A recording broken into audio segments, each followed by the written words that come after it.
అందుకే శంకరులు అంటారు, నలినీదళగత జలమతి తరళం తత్వజీవితమతి చేసఫలం విద్యుర్వ్యభిమానగ్రస్తం లోకం శోకచ హంత సమస్తం అంటారు. ఉన్న 3 రోజులు అక్కర్లేని అభిమానాలతో, అర్థం లేని పనులతో జీవితం వ్యర్థమైపోయింది. ఒక్కసారి వెళ్ళిపోయాడా ఇంకంతే. కాయము వీడి జీవుడతి కంపిత చిత్తత నీకు చుండ ఓ నయనయంచు ఎచ్చు నిజ నందన నందినులైన గాని కందోగిని భస్మములు తొలుత దుఃఖమహంబుని సొచ్చు పత్నియున్ కాయము వీడిరారు కదా.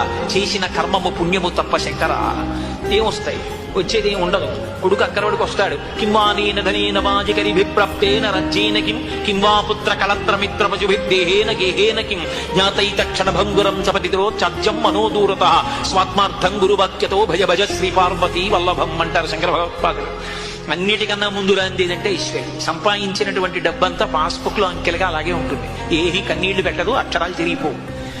కొనుక్కున్న వాహనాలు, ఆఖరికి వాడి ప్యాడి కట్టడానికి తీసుకొచ్చినటువంటి కర్రల్ని కూడా అంత సంతోషంగానూ తీసుకొస్తుంది. భార్య ఏడుస్తూ గుమ్మం వరకు, కొడుకు శ్మశానం వరకు. చేసిన పాపపుణ్యాలు ఏమైనా ఉంటే అవే మూట కట్టుకుని జీవుడు